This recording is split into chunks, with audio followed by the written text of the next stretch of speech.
So the new pack just dropped, and of course we have to talk about how good it actually is. Also, this new mission, so you want to be logging in ASAP because it will give you a fancy Royal Finish Blackwing Full Armor Master. So that's pretty cool. But so what we're really here for, the new pack, the Synchronized Cosmos. If we're gonna check out the cards included in this pack, we first of all have Donner Dagger Fur Hire. This card will become relevant once Kashtira comes out, in the sense that Kashtira wants to be playing this to clear their own field and to remove stuff sometimes. Beyond that, of course, it's also played in Fur Hire itself, but this is not something I would just generically craft right now. You know, if I'm thinking, oh, I'm playing any random deck, am I gonna automatically make this? Not necessarily. Then we have Worldsea Dragon Zelantis, once again a generic Link 4. It had a lot of hype on release, but wasn't that amazing in the end. It wasn't really played that much. Will there maybe be a format at one point where this is going to be very good? Sure, but as a generic craft, I would not be making this right now. Then we have Naturia Beast, of course, part of the Naturia archetype, and it already existed in this game. So if you want to play a deck that makes a Naturia Beast, probably going to be, you know, some kind of Naturia deck, sure, you're going to need one of this. Excel Synchro Stardust Dragon, very interesting card. Actually only recently came to the TCG. Very strong card overall, but it does need very specific decks. So if you're thinking, once again, like you play Branded, or you play Tier, or you play anything along those lines, is this card going to be good? Not necessarily.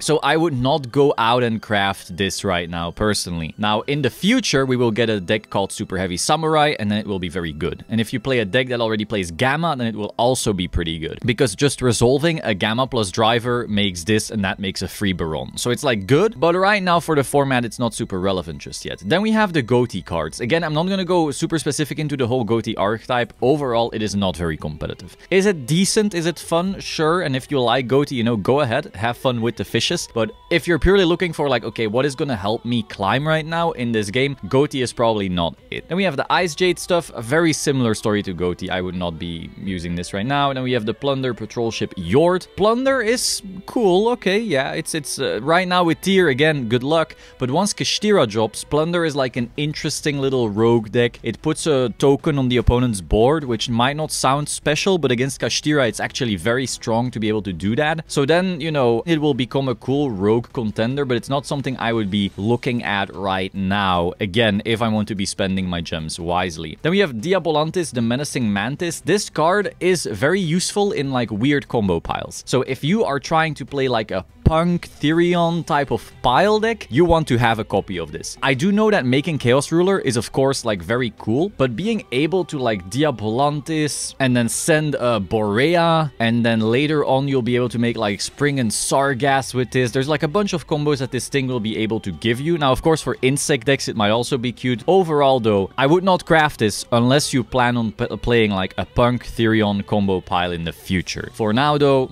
you know, not that hot just yet. But maybe there's some crazy combo pile that already exists, of course. This meta is still very different from the TCG, and so it's possible someone figures out something crazy. Then we have Naturia Mole Cricket. So this is a very solid Naturia card. Again, if you're going to play Naturia, you're going to want to have 3 copies of this. And then now we have a card that I'm very confused by. We get Assault Synchron. This card we don't even have in the TCG yet. Right now, we are actually still waiting for this to be released because it's a pretty strong extender in these weird combo piles like Bestials and Synchros and so forth. So the fact that Master Duel has this right now is having me very confused because, again, TCG doesn't even have it yet. Right now, I don't immediately something we can do with this. It's possible that maybe there's some kind of Sprite Synchro pile that I'm not seeing yet. Again, this is wildly different from TCG. It's also very different from OCG as far as I'm aware. Once we get the Bestials and the Apple Dragon Worm thing, Ringo Worm, this card will become very good. At that point, it will be a 2 or a 3 off, but right now I don't immediately see a reason to make it. But again, maybe someone figures out something crazy within a week. Then Moray of Avarice, alright. The Deepest Depths, alright. Spellbound was like a cute card that some people found good, but then never really had any impact. And we see Stardust Warrior, we see some more Goatee stuff, a Train, Goatee,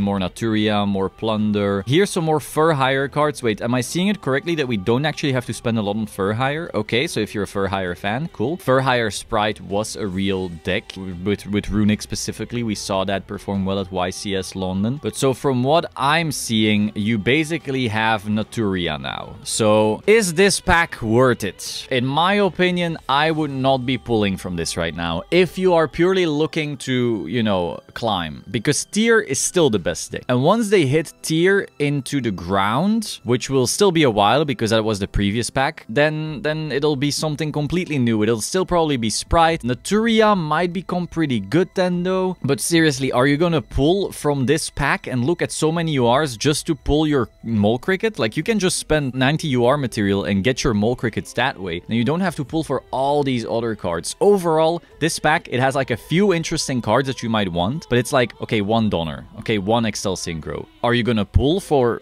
60 UR material? No. So for me, it's a pass. Now, if you are really interested in a bunch of these archetypes, maybe you're saying, oh, I want to play Naturia and I want to play Plunder in the future, and I also want to play Goatee for fun, sure, pull from it. But I think if you're trying to be smart with your gems, this pack will sadly not be it. Now, we also had something else in the shop. We got the Black Wings Pride Structure deck. So this thing right here, I'm gonna just come out and say instantly, this is not super worth it. No matter what's in here, Black Wings are just a not very competitive archetype. Now, if you just like Black Wings, again, a lot of people love this archetype, of course, buy it, you know, have fun with your Black Wings. But in terms of trying to climb, this is not really gonna be a great type of thing to buy. So that is all. Hope you found this interesting. Be sure to like, comment, subscribe, and I will see you soon. Ciao.